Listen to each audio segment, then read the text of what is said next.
یہ سوال ہی نہیں کہ ہم میلاد مناتے ہیں، یہ بتائیے کہ میلاد کیوں نہ منائیں؟ آپ کوئی ایویڈنس ہے ان قرآن؟ قرآن کے اندر منع ہے؟ جواب آتا نہیں۔ احادیث مبارکہ میں منع ہے؟ جواب آتا نہیں۔ کیا صحابہ کرام رضوان اللہ تعالی علیہ مجمعین نے منع کیا؟ جواب آتا نہیں۔ بڑی عجیب غریب بات ہے کہ آپ منع کرتے ہیں۔ اچھا جناب یہ دیکھیے کہ میں بڑے سادہ الفاظ میں بتانا چاہوں گا کہ اسلام کیا ہے۔ اسلام 4 چیزوں پہ مشتمل ہے۔ حضور نے جو فرمایا وہ اسلام ہے، حضور نے جو کیا وہ اسلام ہے، اور حضور نے جس سے منع کر دیا وہ اسلام ہے، اور حضور نے جس سے منع نہیں کیا وہ بھی اسلام ہے۔ لہٰذا اگر کوئی آج کسی چیز کو منع کرتا ہے، اس کا مطلب یہ ہے کہ وہ اسلام کے منہ میں اپنی بات ڈال رہا ہے۔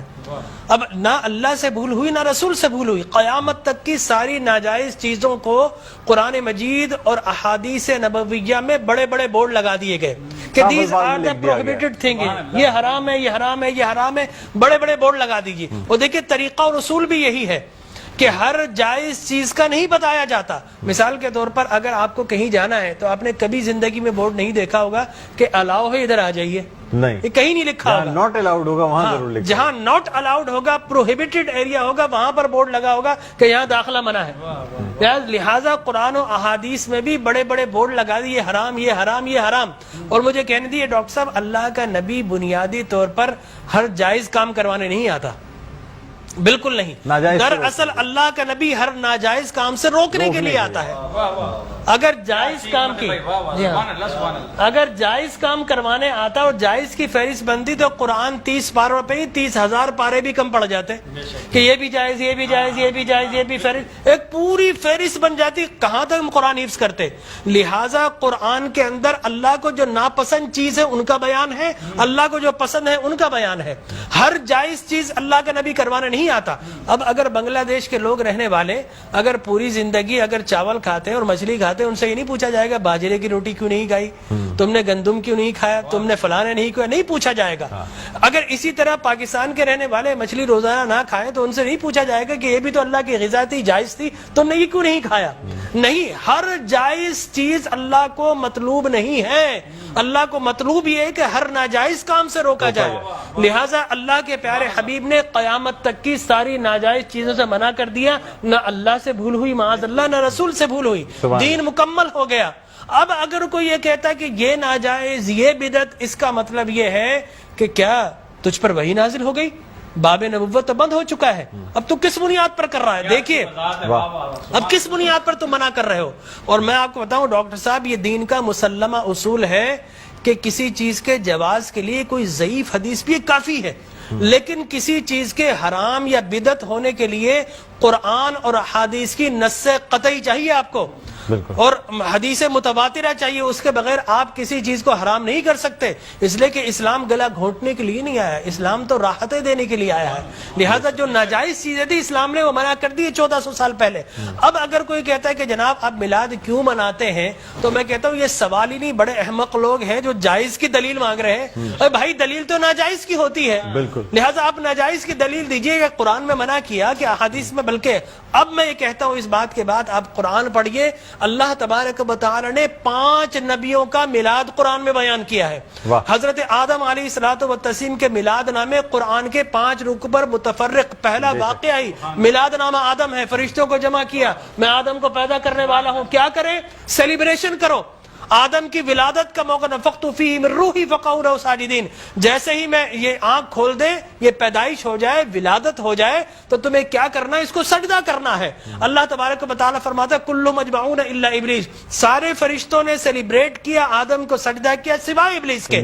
تو معلوم یہ ہوا کہ جس نے میلاد منایا اللہ نے اسے نورانی قرار دے دیا، اور جس نے انکار کیا اللہ نے اسے شیطانی قرار دے دیا۔ سبحان اللہ سبحان اللہ۔ لہٰذا اسی طرح میں 2 منٹ بس، اسی طریقے سے سورہ قصص میں حضرت موسیٰ علیہ الصلوۃ والتسلیم کی میلاد نامہ اللہ نے 28 ابتدائی آیات میں بیان کیا، اور حضرت یحییٰ علیہ الصلوۃ والتسلیم کا میلاد نامہ سورہ مریم میں کیا سلام علیہ یوم ولد، سلام ہو یحییٰ پر کس دن؟ جس دن وہ پیدا ہوئے. لہذا نبی پیدا ہو رہا تو اللہ سلام بھیج رہا ہے. اور پھر حضرت عیسیٰ فرماتے والسلام علیک یوم ولدت و یوم اموت و یوم ابعث حیا، سلام ہو مجھ پر جس دن میں پیدا ہوا. سرکار نے فرمایا. اور پھر اللہ تبارک و تعالی نے ووالدین وما ولد کہہ کر حضور کے میلاد کو بیان کیا.